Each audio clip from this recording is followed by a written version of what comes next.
Happy Halloween, everybody. Kevin J Johnston here. This is the Real Estate and Money Show. We have episode 39 tonight, Acts, Laws, and Lies. And we're going to talk to you about the differences between acts and laws and how acts and laws pertain to you and we, the people in Canada. We'll talk a little bit about American stuff tonight as well for all of our American fans who'd like to join us here on Thursday nights. And I want to say thank you to everyone for being here tonight. It's lovely to see you all again. Why are you watching this show? You should be giving out candy, should you not? Or maybe staying at home eating the candy that you didn't give away. By the way, could everyone let me know in the chat room tonight how many kids are coming by?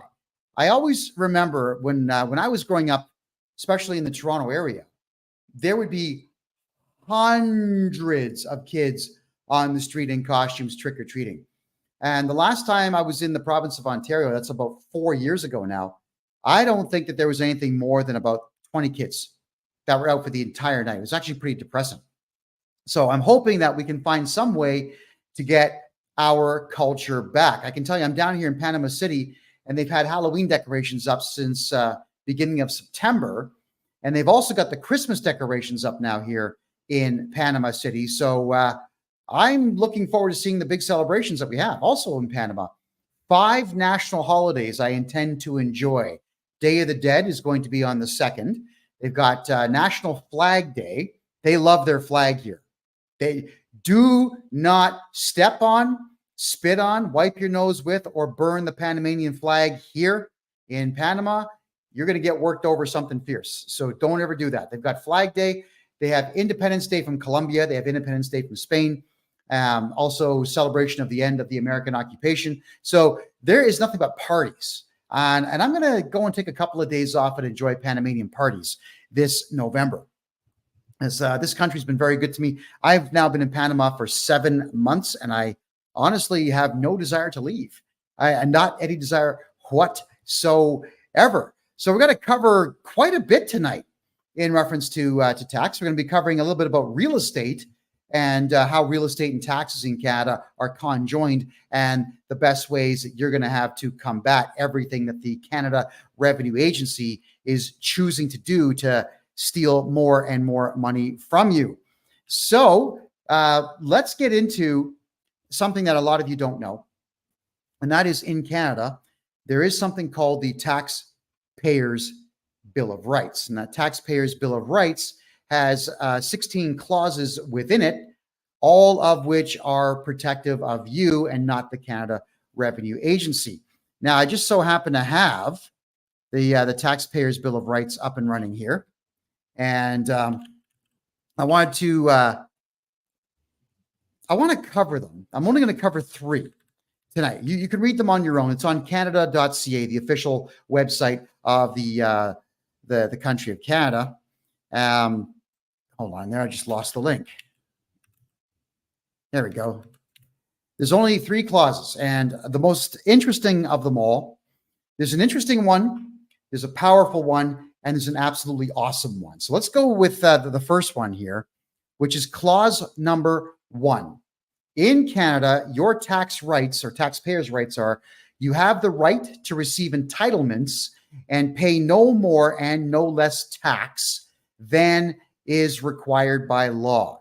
Now, in Canada, albeit there's kind of a rule, a guideline, a strictly, sternly enforced idea that you have to submit a tax return, but there's not a single law that says you actually have to give the Canada Revenue Agency any money.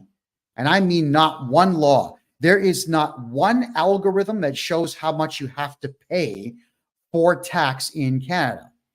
Yeah, go through it yourself. There's the Excise Tax Act in Canada. There's the Income Tax Act. There's the GST Act. And there is the Canada Revenue Agency Act. And not a single one of these acts actually illustrate to anyone about how much money you're going to have to pay the Canadian government. So clause 1 of the Taxpayers' Bill of Rights says you don't have to pay any more or any less tax than is required by law. But if there's no number that is required by law, then What are you guys giving the CRA money for? I want to cover that one a little bit more. Greg, thank you for the gifts, by the way. I appreciate that. And if you're watching on TikTok tonight, double fingers. Let's get the likes flying and everyone share. Please, same thing on Rumble. If I could get everybody hitting the thumbs up, please, which you'll see pretty much below the T in my name right here. The Taxpayers' Bill of Rights is great because when it issues the statement, you don't have to pay any tax except for what is defined by law. And then there is no law that states that you actually have to pay that tax. Well, then I'm going to tell all of you, keep your money. Stop paying tax. But if you're going to stop paying income tax in Canada, you got to do it the right way. And you do it the right way by utilizing every single solitary form that the Canada Revenue Agency makes available to Canadians that will actually benefit them. And of course, I just so happen to know what all those forms are, and I utilize those forms to get people's tax bills down to zero legally. I've been asked the question a lot in relation to Clause 1 of the Taxpayers' Bill of Rights in Canada. If I don't have a house and I don't have a car and I don't have bank accounts and stocks and bonds, retirement plans, if I don't have any of that and I owe the CRA money, can they take any money from me? No. And especially if you don't have a bank account in Canada. And the only way that they would ever know if you have a bank account in the United States or Costa Rica or Panama or Grenada is if you tell them. All right. So Derek is asking me a question here. Is any of this possible when working for an employer that reports to CRA? Absolutely it is.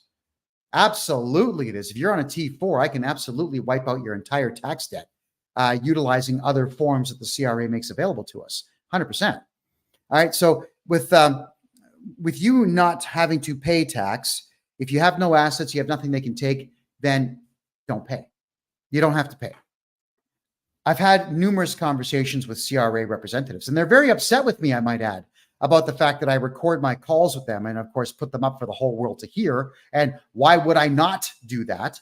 Because all of you need to know that the CRA does not have any power whatsoever. So Clause 1 of the Taxpayers' Bill of Rights is going to protect you in that there's no law in Canada that says you have to give the money. They'll try to get it. If you've got a bank account in Canada, they'll try to get that. If you've got a house in Canada, they're not going to seize the house and sell it. They're going to put what's called a writ on the house, which is not even a lien. It's just a notification that you owe somebody some money. But if you file an appeal with the CRA, which of course I know how to do, and then we just go to a judge and say, listen, we've appealed this decision and we would like the writ lifted off the house, please. The judge will do it because the CRA did not ever use legal means to be able to put those writs on your property. Now, the next clause that I like is number 7. This one's fabulous. I love this one. Very powerful. You have the right, unless otherwise provided by law, not to pay income tax amounts in dispute before you've had an impartial review. So you have the right to not, I'm reading this verbatim. You have the right to not pay personal tax amounts in dispute until you've had an impartial review by the CRA, or if you've sent an appeal to the Tax Court of Canada until that court has issued its decision. Think about that. So if the CRA says, we assess you, we think that you owe us 100 grand, we can't prove it because we're losers, so we're going to say that you do and threaten you in the hopes that that you pay, which many people unfortunately do. So you appeal it and take it to court, which will buy you between a year and even 3 years to get to tax court to argue in tax court about the validity of the claim that the CRA is making that you owe money. And the worst thing that happens if you lose is that the CRA issues another assessment, which we then appeal. So the appeals go forever. Now, in that time, we can move your house out of your name into a numbered corporation, into a family trust. We can take all your money and move it into a corporate account somewhere else in the country, somewhere else in the world. We can, if the CRA knows about other properties that you might have, We can get those moved into other numbered corporations. We can move everything away so the CRA cannot get to it. And that's the advantage to objecting to anything at all that the CRA says. If the Canada Revenue Agency says you owe money, we object and we get you an appeal date. And that is what Clause 7 says. The tax bill is null and void until that impartial hearing can be had. All right, Deborah says, if your client has to go to court, do you go to court for them? Well, not for them, with them. Yes, you can put me down as your representative. Depending the judge, some judges really hate my guts because I see through the farce that is the court system. And some judges are impartial and they'll just let the whole thing go through. So if we lose, we just appeal that judge's decision and then we appeal whatever comes after that decision. Tax court in Canada is not a court, it's a tribunal, and the judge cannot issue monetary penalties against you. That's even on the website for it. Here's the other one too. I like this one very much. Taxpayers' Bill of Rights, Clause 15. This one is radical to the max, dude. Love this one. You have the right to be represented by a person of your choice. You can choose a person to represent you and get advice about your tax and benefit affairs. Once you authorize us to deal with this person, we can discuss your situation with your representative. Right, that's me. Even if the CRA says that I'm not allowed to represent people, and they've already pulled this crap with me. They sent me a letter saying I can't represent people, but they don't have the authority to tell me that, so too bad for them. Clause 15 of the Taxpayers' Bill of Rights in Canada states you can have me represent you in tax court or against the CRA or against any other body to do with taxes. There's also a ton of case law that says that I would be able to represent you in regular court, but regular court, it's too time consuming. I just don't have the time to do criminal cases or over the top large civil cases. They take forever. I wish I had the time of the day, but I truly don't. So I'm not going to be able to take on any cases like that. But if it's tax court, we absolutely can take it on. And I'm looking forward to taking it on. All right. So Taxpayers' Bill of Rights, I suggest strongly you read that. It is on the Canadian official government website. Please read it and enjoy it. Don't forget to share this video on TikTok and share everything out, if you could please, on X and on Rumble. There's other social media platforms that we're on tonight, but they don't seem to be all that great, like Facebook, for example. Facebook is just junk these days. Here's a really good one.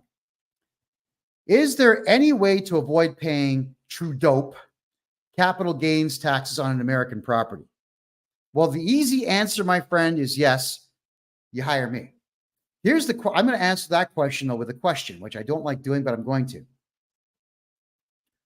Why the hell, as a Canadian citizen, would you tell the Canadian government that you have a house in the United States? I'll wait. Of course you won't. Right? And if you have an accountant that says to you, well, you need to report it because I don't want to lose my license, then fire the guy. You got to ask two questions when you're hiring an accountant in Canada. One, do you believe that the CRA can pull your license? Two, if the CRA audits me, are you going to cooperate with the audit? If the answer is yes to both questions, that's a coward. They will screw you sideways. You got to get rid of them. It's a sad story. It really is a sad story, but I'm going to cover it anyway. A gentleman came to me. This guy makes a lot of money, owns a house in Arizona. His accountant in Canada, keep in mind, this gentleman does not make a penny in Canada. It's all in the United States. He actually has to travel to the USA 9 months a year and work within the borders of the United States. He only lives in Canada 3 months a year. The accountant asks him, do you have any property in the United States? Yes, a small 2-bedroom house in Arizona. The accountant asks him 10 times, are you sure? Are you sure you only have one property? Yes. And the accountant decided to, because he's a coward and he's only saving his own ass, is mark down that the client was actually earning revenue on that property, even though it wasn't a rental. He was living in it. The guy was living in it for 9 months of the year, and he was not renting it out for the other 3 because he didn't want to. The accountant screwed him by saying, yeah, CRA, he owns a property and he's renting it. But then the same accountant phones this client who's now mine, and I've got permission to tell this story, by the way, calls him up and says, you told me you only had 1 property in the United States. You've got 3. And the guy's questioning himself, saying, what are you talking? What? No, I've got only 1 house. No, but you've got 2 bank accounts that have more than 100 grand in them. So I have to count those as property, and I'm going to put all that down for the CRA to know about. I don't want to lose my license. The accountant hired a private investigator to investigate his own client to find out if the client had property in the United States and bank accounts, so that the accountant who's supposed to work for the client could then screw the client and snitch, telling the CRA about these properties. Think about that. I'm the exact opposite, everyone. If you've got a property in the United States of America, shut up about it. You can tell me about it because you're going to be in a client-solicitor privilege relationship with me. And I'm going to tell you, no, we're not reporting that. Why would I tell the CRA, the Canada Revenue Agency, that you have a house so that you can pay more tax? Remember that every single number that you put on a tax return in Canada is 100% voluntary. I have just recently put nothing but names and signatures on more than 20 tax returns for clients, at which point I then called the Canada Revenue Agency saying, I have just sent in all of these tax returns. They have no numbers on them, just my authorized signature and my client's name. That's it. And you're not going to get anything until the end of the fiscal year before December 31st. And that's how I buy my clients all the time in the world that we need to file their taxes properly. And I tell them, we are invoking clause 7, so you will not be adding any penalties of any kind. We don't owe anything until the reports are done. So here's the question I've got for you now is, if you voluntarily put stuff on a tax return, and if you were to only put your name and signature on a tax return with no numbers, and they accept it, then do you think that I'm correct? Or do you think that that coward accountant I just talked about is correct in reference to how much authority that the CRA actually has? You can all do this. In fact, all of you could submit tax returns all the time with just your name, social insurance number, and signature. No numbers, not even a 0. You could do that. It's legal. They'll accept it. They'll assess you, but that doesn't matter. An assessment is just a guess. And when they assess you, we appeal that. So 2-3 years down the road, we get a day in court, if you will, about their assessment. And they're going to have to prove to the court why they assessed you. If you put nothing on your tax return, nothing, and they assess you and you appeal it, you're going to win, because what the hell are they assessing it on? It's nothing. They just make it up. So I want all of you to stop fearing the Canada Revenue Agency and stop fearing all this paperwork. So if you are a Canadian citizen with property anywhere else in the world, shut up about the property. Say nothing about it. If you've got bank accounts in the United States, Grenada, Panama, wherever, be quiet. Don't even tell your family about it until, well, maybe write it down in your will for them so they know. But that's it. Stop talking about the things that you own. Capital gains also, I'll just reflect a bit more there, DRT boy, is that capital gains, there's no way for the Canada Revenue Agency to know that you've sold a property with a capital gain unless you tell them. That's it. It's none of their business. They say, well, you got to do it. Well, no, you don't. It's voluntary. You know, the CRA should thank their lucky stars that people even bother filling out tax returns these days. Everybody's broke. That's what's going on here. So if I am your tax guy and you've got a property, I'm not telling the CRA. I'm going to have a look at your property because the odds are pretty good that the property is not even in a place where it could be taxed anyway, especially if you're losing money on it. Simple things happen out there. One client bought a house, overpaid for it. The thing had water damage and mold. He had to fix the whole place up. And by the time he sold it, he lost $200,000. 200 grand that he lost. So we put all the invoices forward, and I called all these suppliers and everybody else who had actually worked on his place. And I told them, I need you to make sure that you have all the invoices that you sent my client. So we wrote off every expense and we wrote off the capital loss. Sometimes you lose in the gold market, in the housing market, in the antiques market. Sometimes you just lose. So that is when we report capital, but only losses. You never report a capital gain. It's pointless. There's no point, and there's no way for them to compel you to report it. They have no power to make you do so. Mverse is asking, why does the CRA get a copy of T4s and T5s?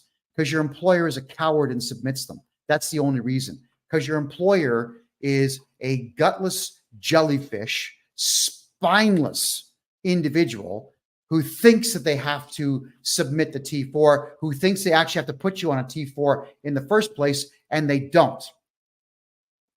You got to remember, if you're an employer in Canada, if let's say Johnny, you're paying Johnny 100 grand a year.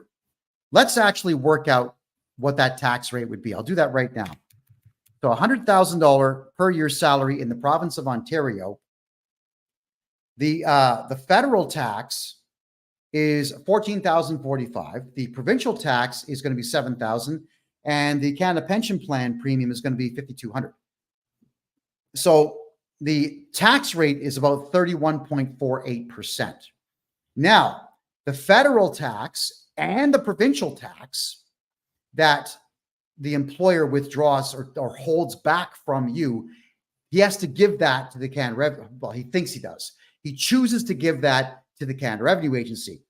But then he also has to match that number from his own account. So in reality, he's not just given the CRA $14,000 federal tax. He's given the CRA $28,000 because he's got to double it. So if you're an employer, why would you do that? Why would you put anybody on a T4 salary? Put everybody on contract, everyone, make them register a numbered corporation, get a GST or an HST and a PST number so that they invoice you every week for what you owe them. They put their HST and GST on it, and that is an expense. So it's the perfect expense. And you can see there, the employer is now saving, what's he saving? 30 grand a year. You can do a lot with $30,000 if you don't have to give that up. So each and every one of you need to start registering your numbered corporations, which of course I can do for you, and invoicing your clients. Get the friggin' hell off of T4s. They're of no benefit. Larry asks a good question here. Can you apply for pension if you have not done your taxes? Just bring your taxes up to date there, Larry, and you can apply for pension. But you got to understand, in Canada. Now, I'll give you the example of my dear old mom. She's been dead now for a while, but dear old mom always thought that I was crazy not paying tax. She kept asking me, why are you not paying tax? You're not going to get a pension. I kept telling her, Ma, love you, but you're wrong. You are giving up between 20 and 30% of your salary every year, and I guarantee you that your pension is going to be less than $1,000 when you finally retire per month. So me, I get to keep the 100 grand a year that I make. I get to keep all of it, every penny of it. And you don't. And if I invest my money properly in gold, silver, property, in the last 5 to 10 years, crypto, if I'm investing it properly, I don't need a pension. I don't need a pension. Why would I want one? And of course, dear old mom, when she finally did go on Canada Pension Plan, ended up getting less than $950 a month. So, I mean, I had to. I said, hey, Ma, how much do you get every month on your pension? Ma, hey, Ma.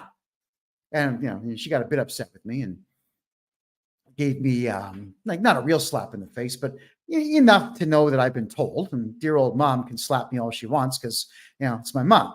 right? But I was right. And she eventually admitted that I was right. But it's sad that she went paying taxes the entire time that I was alive while she was alive. So I watched her pay taxes for how long? I guess 46 years of my life, constantly paying taxes because she wanted the pension. And it's that I hate that word, pension. Pension. I want my pension. It's a nervous tick. All of you think the Canada Pension Plan is somehow going to benefit you. It's not. So I would say, let's get your tax bill to zero. Forget taxes altogether. Keep every penny you make. Buy crypto. Yeah. There's a good chance that XRP, for example, is going to be the digital currency of choice for Russia. Bitcoin is the currency of choice for El Salvador and Costa Rica. Countries around the world are adopting this stuff. So what is it that you're all waiting for? And why are you wanting to part with your money to the CRA when you could be investing it? So Larry, if you want Canada Pension Plan, just let me get your taxes up to date. It'll be minuscule what you get. But Larry, if I go back and redo your taxes for 10 years, then the odds are pretty good I can probably get you about half of all the money you've ever paid for 10 years back. Very, very high, in fact, because I know what I'm doing. Okay. Wilson, you're asking me about the United States. I don't do personal taxes in the United States, but I do purchase American corporations. So I've flipped the slide here. You can see if you have IRS debt and you run a corporation, if you've got state tax debt, if you've got bank loans, if you have credit card debt, that's all corporate in the United States, I will buy your corporation from you and completely take your IRS debt away from you so you don't have anything to worry about. I do the same thing in Canada, everybody. So I do all taxes in Canada. I do corporate taxes only in the United States. That'll change in time, everybody. But right now, it's only corporate in the United States. All right. Just checking your questions here. Marie asks, what if I'm a shareholder from father's estate from his company? He passed away years ago. Marie, that's I would need to understand the structure of the company. You own 10% of it. So if the company's profitable, then you can actually take dividends out. You weren't the original investor, so you can't really necessarily do a tax-free corporate withdrawal, but I can register you a numbered corporation. And what you can do is transfer your shares from your own name to your numbered corporation's name. And then your numbered corporation can take dividends weekly or bi-weekly or monthly. We can do that. And then all that money is going to go in your corporate account tax-free. That I can do for you. So if you have 10, 15, 20% of an estate and the corporation is still making money, then yes, I'm going to move your money away from your own personal name. Yeah. Marie, definitely get a hold of me. Kent, could you put my website address in the chat room, please, so that she can see it there on TikTok? And Bob, can you do the same thing here on Kick, please? I appreciate that. Thank you. All righty. So it's going through a couple things to do with Canadian law here. I want to talk about acts versus laws when it pertains to taxes. I'm not going to cover acts for medical and acts like the Highway Traffic Act of Ontario. I'm not going to cover that stuff. What I'm going to cover, though, is the difference between an act and a law when it comes to governing income taxes in Canada. So the difference between a law and an act in Canada, I'm going to read verbatim here from a lawyer's website. Not a very good lawyer, so I'm not going to credit the guy, but it says law implies a system of rules recognized by a country to regulate the actions of the citizens, so the entire country. On the other hand, an act is that segment of legislation that deals with specific circumstances and people.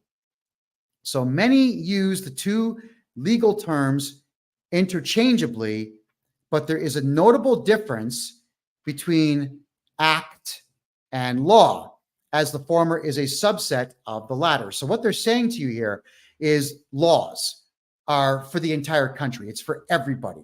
You know, don't kill people. Don't steal people's stuff. Don't commit acts of heinous violence you know what I'm getting at. Don't shoot people. These are laws.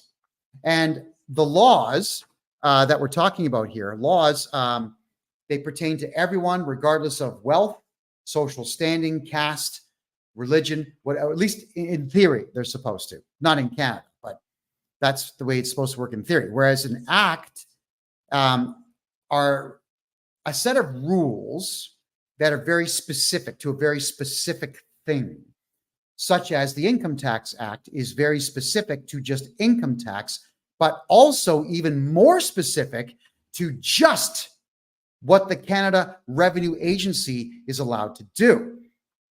So the Income Tax Act really doesn't pertain to we the people.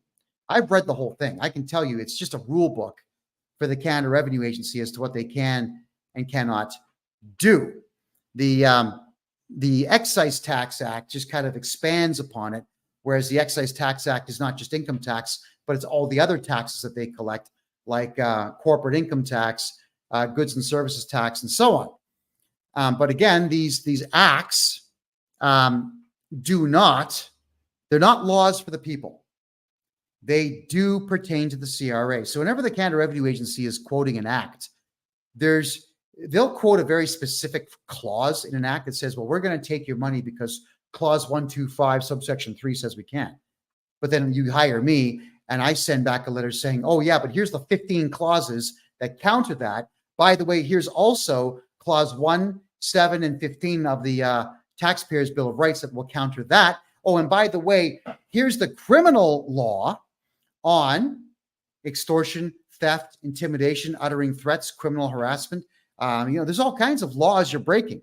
So these are the laws that I will quote to the CRA representatives who are stating that the act somehow warrants their god-awful behavior. So I wanted to just point out to all of you that the acts that the Canada Revenue Agency are referring, and I don't know what the acts are in the United States in reference to personal income tax. I have not studied it yet. All right, but the act, when the CRA is quoting it to any of you, it does not pertain to you. It's very similar to bylaws, municipal bylaws in Canada. They don't pertain to you. They only pertain to the people who work for the city. I have my company is Canmore Acquisitions Incorporated. My company has bylaws, right? They don't pertain to you. They pertain to anybody who works for my corporation. That's all that a bylaw is. It's just rules for an entity that you choose to be a part of. So you could choose to work for the city of Montreal or the city of Toronto or the city of New York. Well, New York, different story, but you can choose to work for these places, and then those bylaws of the city will pertain to you, but municipal bylaws are not laws. So we, the people, don't have to abide by any of them at all. Now, if a building, if you are in a government-owned building, like a municipally owned building, I've had this happen a lot to me back in the days of, you remember that COVID nonsense. I would go to public buildings and ask to talk to somebody to prove that there was anything, and they wouldn't do it. So I would get these 30-day bans from my hometown city hall, or from the Central Library, or from Toronto City Hall. They would say you're banned for 30 days, and I would show up exactly 24 hours later, and they'd say, "Wait, we banned you." I said, "Well, you did, but a ban from a municipal property can only last for 24 hours. That's it, because it's publicly funded. All right. Your tax dollars are not voluntary. They're taken through threat of, we're going to steal your house if you don't pay these taxes. So because it's publicly funded, the public has a lot of rights. So what I'm getting at is these bans, you can't go to City Hall for 30 days. Not in Canada. It's 24 hours. The Canada Revenue Agency has recently told me, you can't represent people because we don't like you. You've hurt our feelings. Okay, but that's their policy. And their policy is not law. So they actually do not have the right to tell me that I cannot enact Clause 15 of the Taxpayers' Bill of Rights and represent my clients. They do not have the right to tell you, you can't hire me to represent you against the CRA. I've already sent my letter in. If they keep this nonsense up, I'm just going to hit them with a huge lawsuit, and we'll drag this out in the courts, and it'll be incredibly embarrassing for them when we all find out that they are so afraid of me that they're going to try to ban me from communicating with them. Are you kidding me? Yeah, like that's going to happen. So I want you all to know just how many rights you truly do have. Laws pertain to everybody. An act pertains to one specific thing or one specific group with a very specific intent. And they have to be brought forward as a bill. They have to pass 3 readings in Parliament. Then they have to pass 3 readings in the Senate. Then they have to get royal assent from the king. And not a lot of them get that far, if you want the truth. They really don't. Tig Devil is asking how to get a hold of me. If somebody could please put my website address in the chat room there in TikTok, please. By all means, get a hold of me. Hit me up on the contact form. Got a couple more questions here. All right, Freebird says they give you fines if you don't get permits to build for your home. You have to follow their bylaws. Okay, again, when you are applying for a permit to get something done in a municipality in Canada, the best thing in the world to do, like the fastest way to get a permit like that done, because yeah, they will use the courts and they have unfortunately unlimited resources to fight you on that. But what they're doing is they are relying on the municipal act of the province that you're in Canada. So if you want, let's say, a swimming pool, and you only want your pool to be 20 feet long by 10 feet wide, you put forward an application for 60 feet by 50 feet, and they'll come back and they'll say, no, you can't have that, but you get their attention because it's so big, and then they will very rapidly get you the smaller one. You see, they're weirdos that work for government. If you say you want a huge pool, they'll give you a permit for a small one within a couple of days, because they're going to think, I showed him, that guy, who does he think he is? He wants a 60-foot pool. I limited him to 25 feet. But you only wanted to build a 20-footer. It really doesn't take all that much to get that kind of a thing done. So permits are something that you would apply for well in advance, 6 months at least in Canada. That's why I hate Canada so much. If you want a permit here in Panama City to build anything, you just grease the correct palm and you get a permit within a day. It takes a day to get a permit here to build a 1,000-foot tall skyscraper. A day. So some systems are just better than others. So Freebird, if you want to do something that requires a permit, always apply early and apply for something crazy big and let them knock it down for you a bit. And then when you eventually you'll end up getting what you want. I mean, I remember applying for a 12-foot high fence in my hometown of Mississauga, and they thought they just beat me down something fierce because they only approved 8 foot.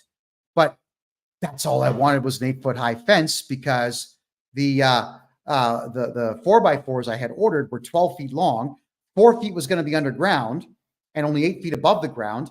And the plywood I was using for the fencing was 4 foot by 8 foot. So, I mean, they really showed me, didn't they? All right. Think about that.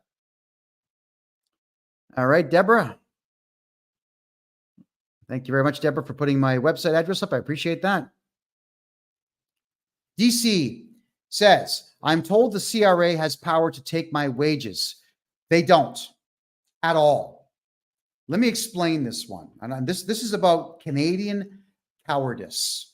You can always count on Canadian businesses to do a couple of things. Number one, screw up customer service completely. Count on it.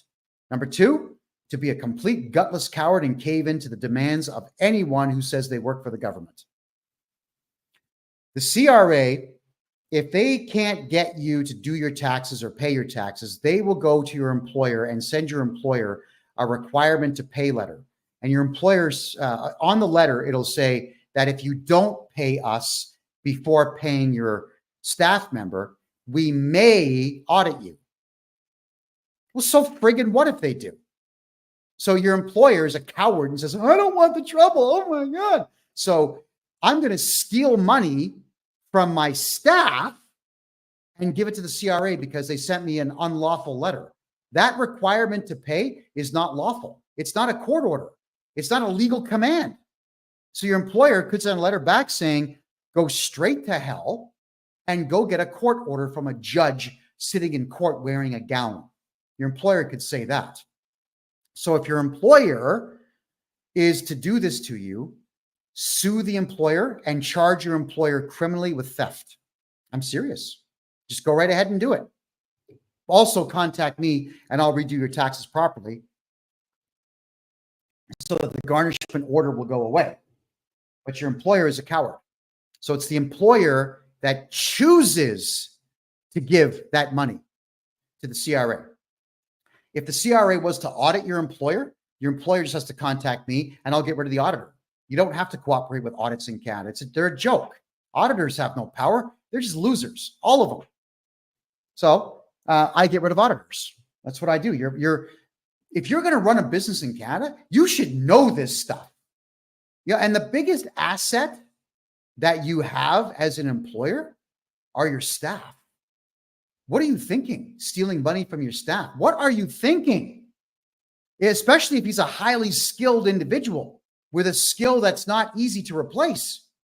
You're going to give money away because you get a letter in the mail, not something served by a court officer or a police officer, not something with a judge's stamp on it, just a letter. But that's what the employers do. They're gutless. So sue your employer, charge your employer. Theft. There you go. Jackie's asking me if I know anything about Ireland. Well, I've got family in Ireland, but I've never been. I'd like to go. I might go next year, but I can tell you that Ireland's collapsing. That we know. I know that Irishmen need to stand up and become men again and clean up the mess that their government's made for them. But that's another topic for another day. All right. But I mean, for Irish taxes, no, I haven't studied Irish tax law at all. All right. Freebird says 20 years ago, we used to have fast track, but life is very different today. Well, life is different today because the average person kowtows and just caves in at the slightest indication of pressure. Now, I don't know what it is, man. When I was a kid, I just could not accept the fact that authority is a real thing. You know, what is it about a costume that has this word bylaw or peace officer or police? When you put that on, somehow you now are on duty, and now the universe understands that you have some kind of authority just because that stupid crap is on your body. I've always rejected that fundamentally. And I reject the fact that any human being has got power over me unless I willingly give it to them. And the only way to get power over me is to hire me. Now, because if the paycheck is really good, I'm going to do a lot for that paycheck. And if you want me to do something without paying me, you better point a loaded weapon at me and be prepared to kill. All right, that's just how it is. You'll get what you want so long as you have the weapon. God help you when you don't. So I'd like all of you to start thinking the exact same way. Kevin, if you ever want some cool custom TIG weld art, let me know. Yeah, TIG Devil, right behind me. This wall's kind of blank. I would love to get some cool stuff up there. So let me know. Let me know where you are. Contact me on my website, please. I'd love to talk with you for sure. And Chili Betty says she voted for Trump today. That's fantastic. If I have a small business in Canada, do I have to pay my tax? If it's a sole proprietorship, don't ever register those, by the way, please. Those are the dumbest things in the world to do. They are attached directly to your social insurance number. Yes, you can have a lot of write-offs, but in case you do get into financial difficulty with your business, you can't sell it because it's you. But if you have yourself a corporation, TIG Devil, get a hold of me. I do private seminars on how to never pay tax again. So you want to get a hold of me on that one for sure. All right. Jackie says, thank you. The nanas of Ireland are the ones standing up and being counted. Yeah, I know. Men aren't men anymore. Another topic for another day. Alrighty. I've been asked some pretty serious questions here. I was going to go through a few of them. Mitch says, you're ignorant when it comes to crypto. I will have to start doing crypto shows, but not yet. I'll get some pros on to talk about crypto for you. JJ says, I guess I'll be incorporating. Yeah, JJ, get a hold of me. I'll take care of the incorporation. It takes 3 days. We'll get you that, get you the GST number, and I'll give you all the instructions that you need to protect every penny that you make, every single penny. Gina's asking, Kevin, would Royal Bank of Canada branch in Georgia, United States, report a mortgage to a Canadian? A mortgage a Canadian has to the CRA? It's a possibility, Gina, but what you've got to do is you got to go into the bank and talk to the branch manager and ask them if the RBC branch is franchised or corporately owned out of Canada or corporately owned out of the United States. Find that out, get a hold of me, and then we'll get you the answer that you're looking for. All right. What do you know, Kevin, about the vacant home tax? Well, let's read the article here. The vacant home tax declaration period for the 2024 tax year will open November 1st, tomorrow. The deadline to dispute your bill for the 2022 and 2023 taxation year is December 31st of this year. The vacant home tax program requires, all right? That word means we want you to volunteer. That's all that it means. The vacant home tax program requires homeowners in Toronto to let the city know if their property is occupied or vacant every year by making a declaration. The goal of the program is to increase the supply of housing by, threatening homeowners to make their vacant residential property available for rent or sale. So if you tell them, I own 2 houses, and I don't live in one, and nobody lives in one, I'm using it to store my collector antique guitars, they're going to say, nope, you got to rent it out. So why would you tell them that? It's just the city of Toronto. You don't tell city staff what you have. Are you kidding me? Owners who choose to keep their properties vacant are subject to a tax, with the revenue being allocated to the affordable housing initiatives. That's if you blab. But here's the other thing. That's also if you decide to put multiple homes in your own personal name, which is really stupid, by the way.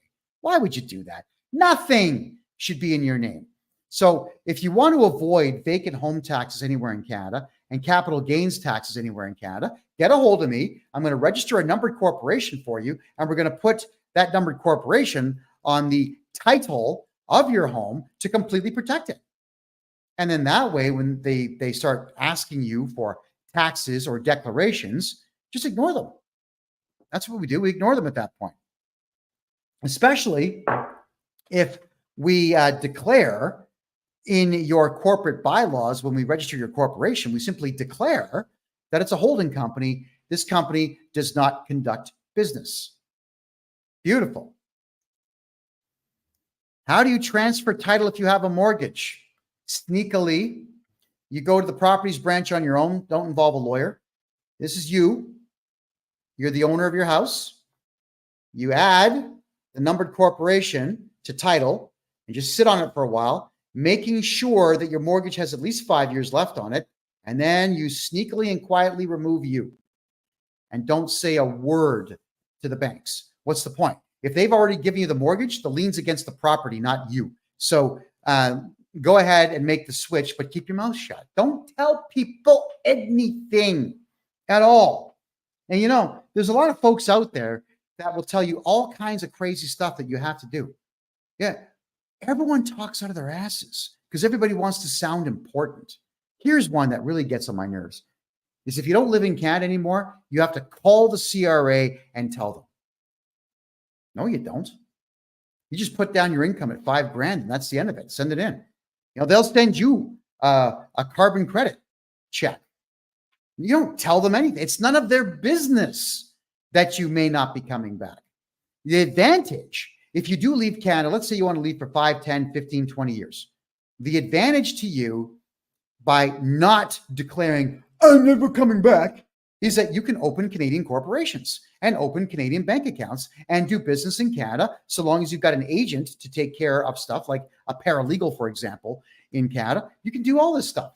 But if you sever all of your ties to the country, then you can't. Why listen to stupid people? If you start taking advice for life from your friends, they're not going to be your friends as soon as that advice goes wrong. So don't listen to dumbasses. That's all I can tell you on that.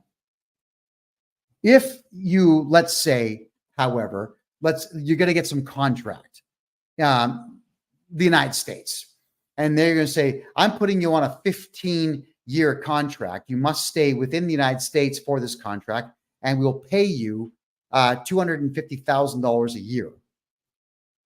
Are you going to say, yeah, I'll take that contract? At that point, you could sever your ties to Canada. And then when you return 15 years later after that contract's done, as a very wealthy person, you could declare yourself returning if you wanted to. But I'm telling everyone, it's no one's business what you're doing. So really, don't get on social media telling everyone, I just took a job in New York. Why would you do that? I don't get it. Why do people put photographs of their children on social media? You buy a new car and you show it off on social media. You sell your house and you brag. I bought it for $300,000. I sold it for $6 million. What a smart person I am. Why do you people do these things? Shut up about your personal lives. Stop talking. All right? Here, this is what you should do about your entire personal life. What should you do if the Canada Revenue Agency calls you? Shut up! Quiet! I said quiet! What's the matter? You deaf or something? All right, that's what you should do. You got to be quiet. Stop talking. And I've covered this one before. I'm going to cover it again now. What should you do when a loved one dies? When do you contact the Canada Revenue Agency? 3 years after they're dead.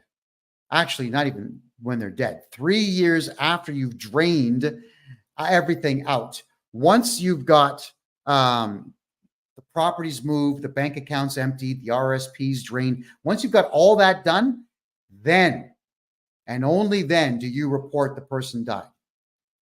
But the tax returns, you don't put numbers on them. The CRA is going to say, well, what did they earn?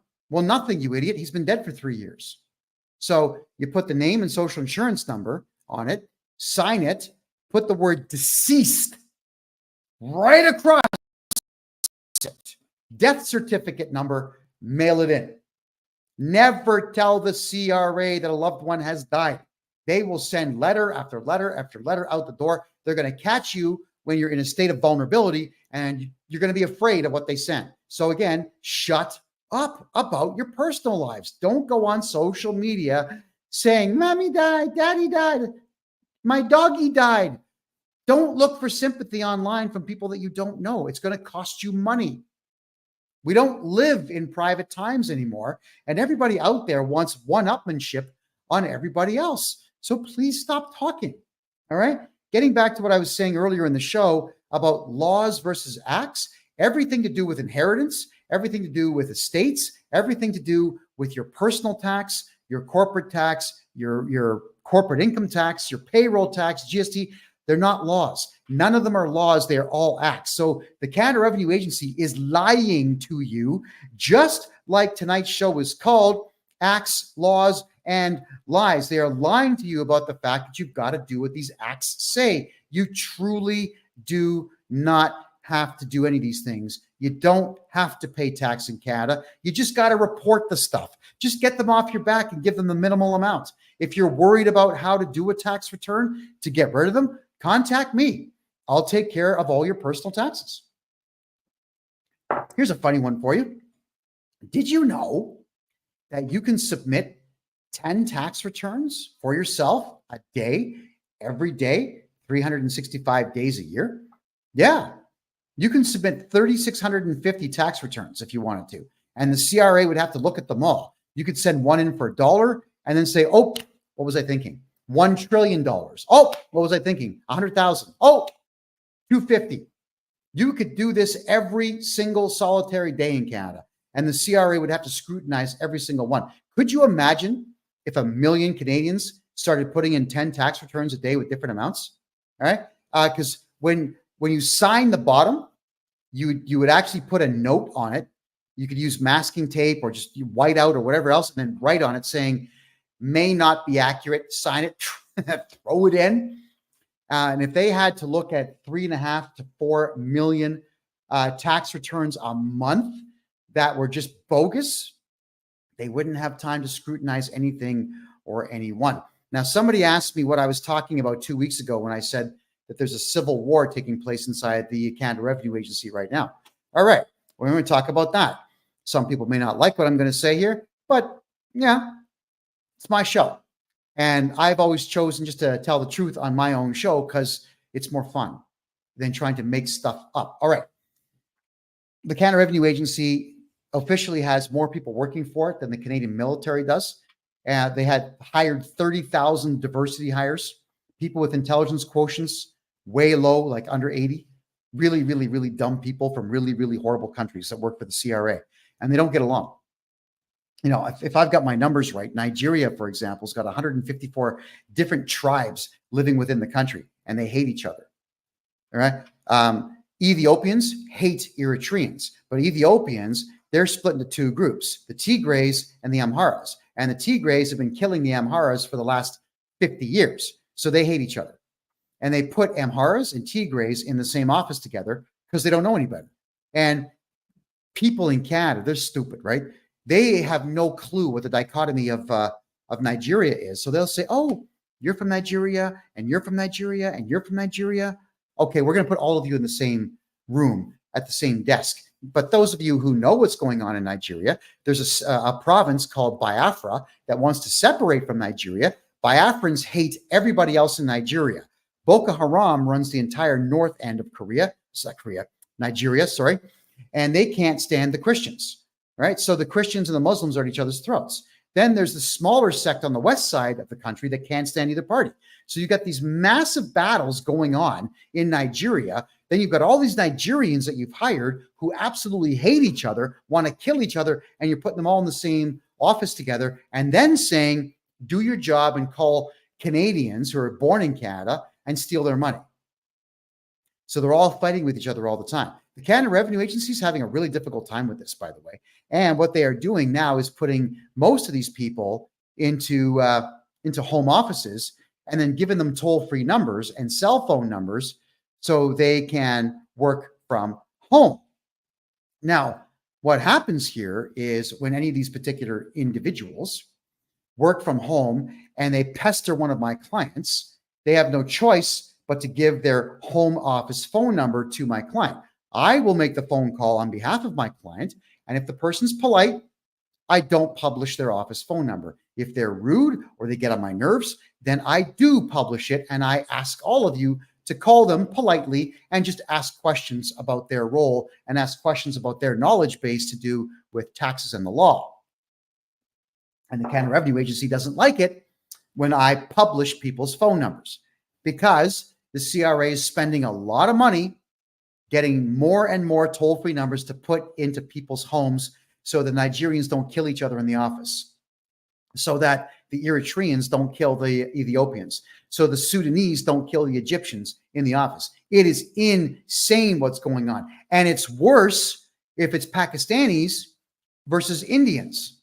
Yeah, Indians. They're at each other's throats. If it's an Iraqi and a Saudi Arabian in the same office, they're at each other's throats. There's a lot of people in Canada that don't seem to understand how much strife there is all over the world. And this internal civil war that's going on right now in the Canada Revenue Agency is very good for all of us, because now we can do our taxes our way and get all of our money back from these maniacs before the entire CRA is broke. And by the way, the CRA is broke.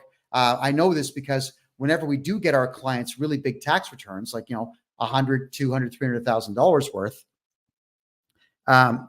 when I get these large returns, it takes the CRA 3 or 4 months to pay them, because what they've got to do is collect more money, bring it in to pay all the refunds out. So it's a Ponzi scheme. It's a pyramid. That's what it is. They don't have the money in the bank anymore. Like they're surviving seemingly month to month now. They got to rob Peter to pay Paul, and they got to rob both Paul and Peter to pay Steve. Yeah. And then they lie to Steve and try to get all that money back. It's crazy. All right. Oh, Marie asks a very good question here. Now you've heard it all. Why does the Canada Revenue Agency hire these people to work for them? Very simple reason. Their policy, not law, but their policy at the Canada Revenue Agency is to send you a letter, make 3 phone calls, send you a letter. If they're unable to reach you or get you to cooperate with them, that's when they send garnishment notices out to your boss or to your bank. Now, what happens when you're born in Canada and you speak perfect English and someone calls you on the phone and you don't understand a word they're saying, but they're acting rude and belligerent? What do? You hang up the phone because you're aggravated. These people are aggravating, so I get it. But if you hang up on them, it counts as one of those 3 phone calls that they have to make. So they are deliberately getting these non-English speaking maniacs to make phone calls to all of you to get through those 3 phone calls as per their policy without you cooperating because you don't understand them. Specifically and only to garnish your wages. It's a very sick system. The corporation's got to be taken down. I can't stand them, and I'm doing my part to bankrupt them. All right, let me have a quick look here.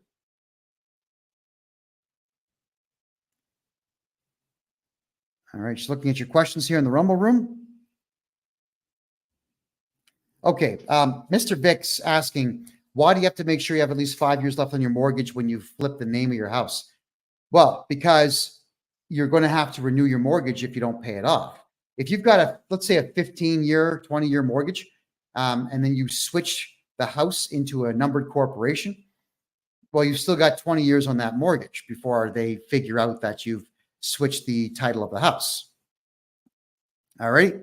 So if you're going to pull stunts, make sure you have enough time left. Like if you have only 3 or 4 months left in your mortgage in Canada, you don't be playing games of flipping your property ownership.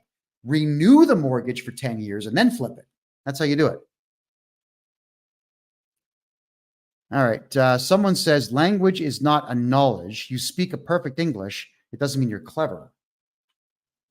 Your success rate with what you try to attain as a goal, that shows that you're clever. Your capacity to win a debate without violence, that would mean that you're clever. Your capacity to outwit and outsmart opponents without having to use weapons to do so means that you are clever. Language is a technology. So I'm going to say I disagree with you a little bit there. Let me just give you a quick rundown on language here, all right? The English language, with all the technical terms and whatnot out there, has about 400,000 words in it.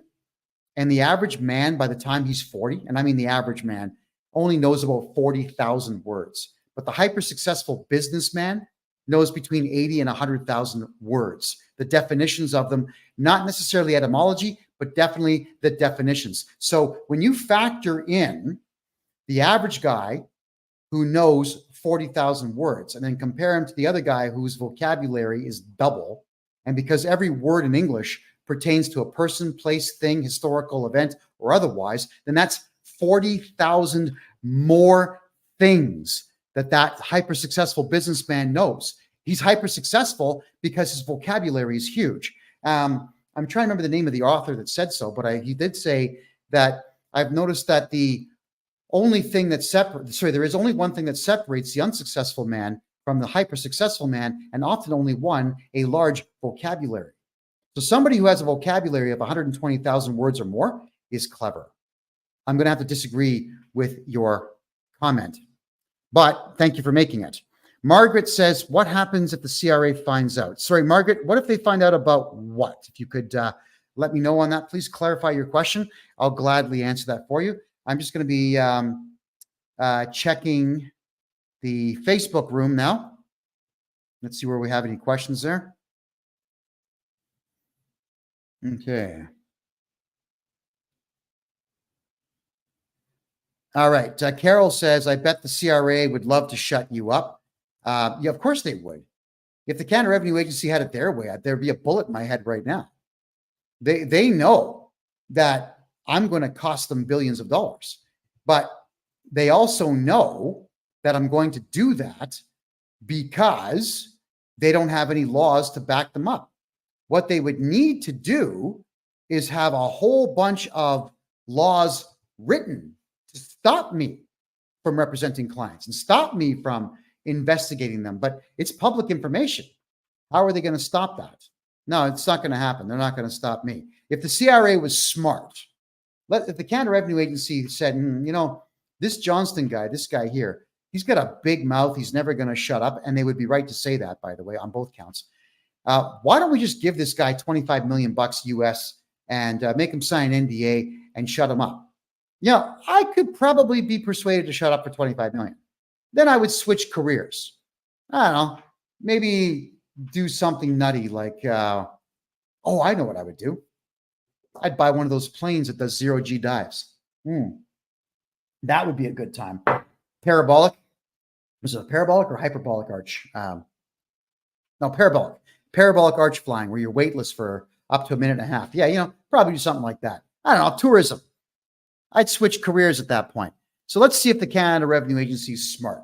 You guys are going to try to get rid of me with the courts. It's not going to work. You'll threaten me. It's not going to work. You got nothing to threaten me with. So why don't you make me an offer I can't refuse? It's incredible. The Canadian government, they've tried everything to get me to shut up. Everything except bribery. Isn't that funny? They never tried the one thing that every other government in the world will do. The Canadian government hasn't tried that. Losers. Not very smart. All righty. I'm just going to go back now to some of your questions here. Would I sell out, Kevin? I would say when I got a bit older, if I started having health problems, let's hope I don't, but let's say I was 70 years old and I had crippling arthritis and I couldn't move my hands or my wrists and I had cataracts and whatnot, I'd sell out at that point so I could get some surgery to get myself all patched up and alleviate myself of all of the stress. But, by the time I'm 70, that's like almost 20 years, 17 years where I can teach other Canadians to take up this mantle. So I could do a lot of damage by the time I would be at sellout age. At 70, though, I think we should all sell out at 70, don't you? Hey, life is really short.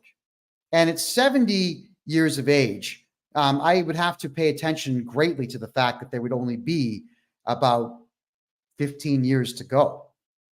And right now, I think the only person that's doing their 70s properly is Sylvester Stallone. I don't know if you guys seen that show he does, Tulsa King.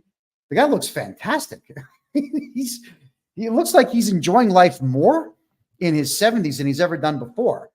So I guess I'm just going to say that if I stay healthy and never get any major ailments or whatnot, and I'm enjoying myself still, no, I'm not going to sell out. So long as I'm enjoying what I'm doing, no. Egregious health issues? Yes. All right, moving on. All righty. So someone was asking me about tax reform in Canada.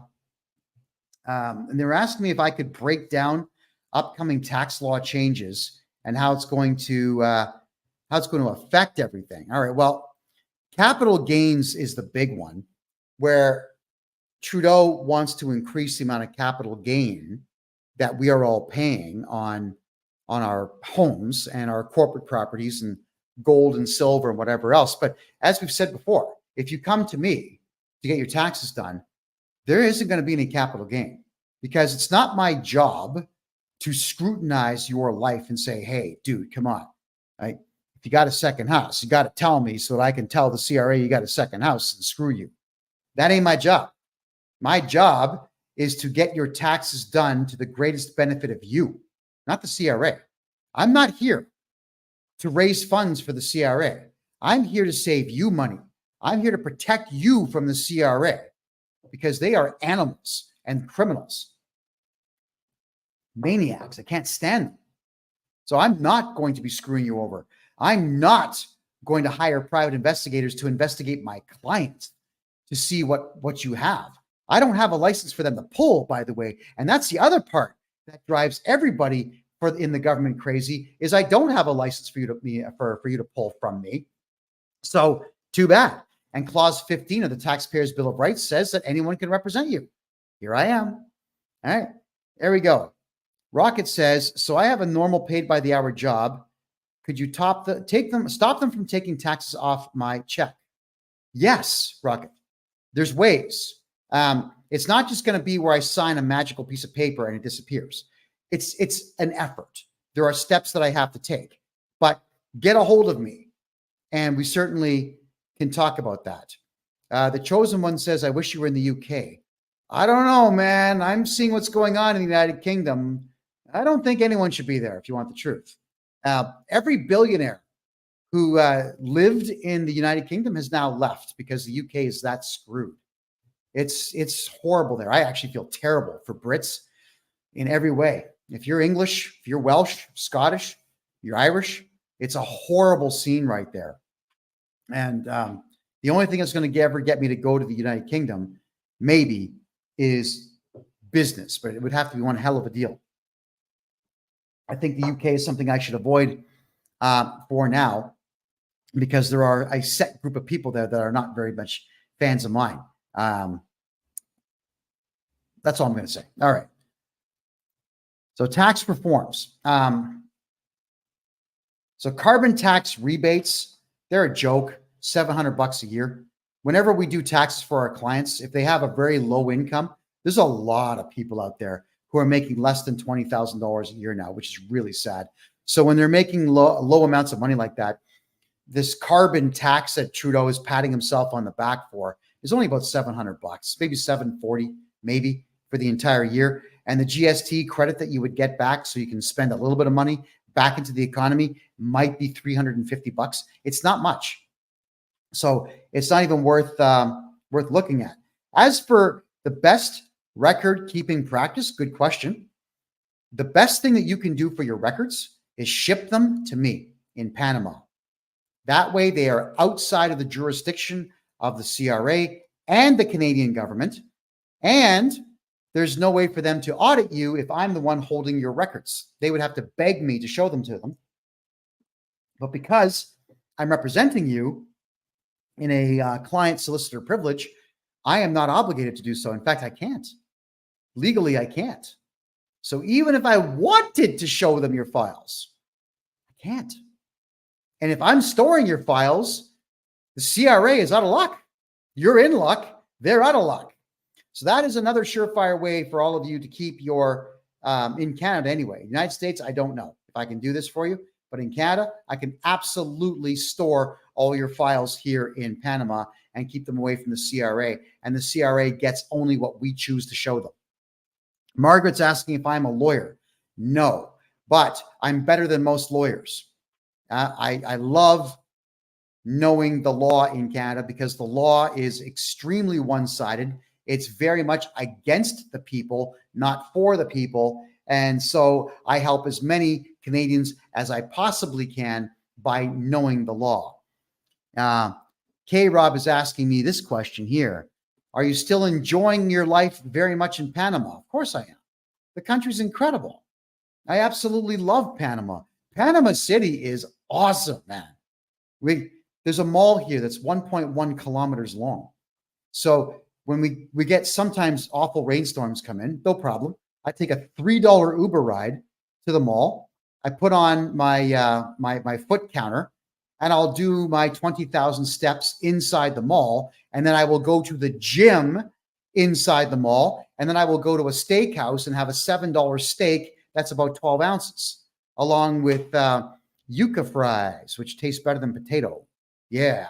Oh, and sometimes what they'll do is they'll fry plantain. Oh, man, when you have hot sauce on plantain, oh, it's so good. I know. So I know I'm having the time of my life here. And thank you very much, K-Rob, for asking me about that.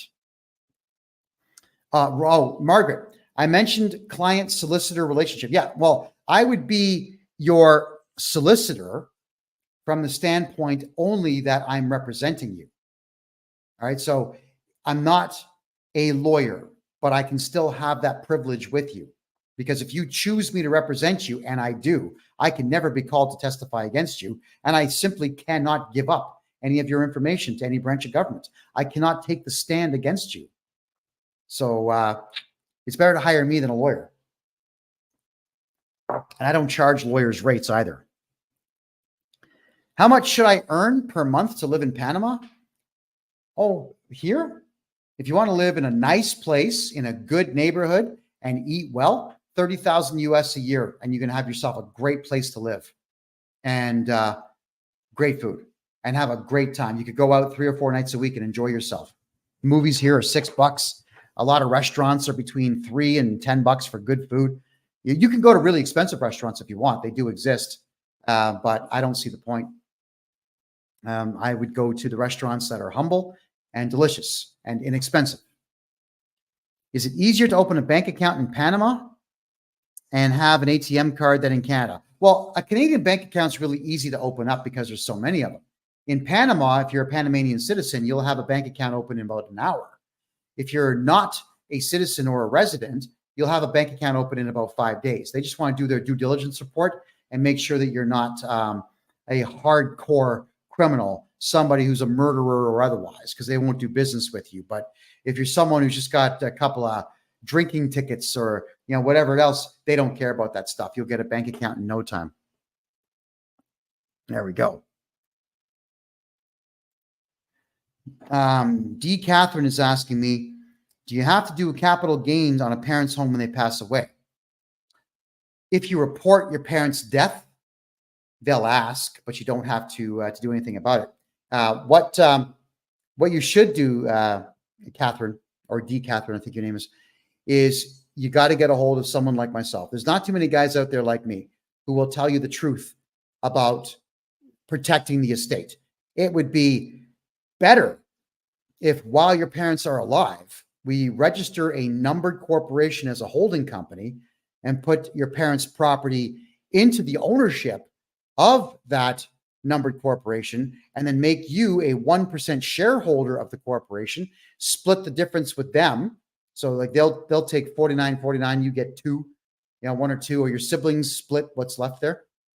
And when your parents die off, their shares revert to you. So the house doesn't have to change hands because it's already in the numbered corporation.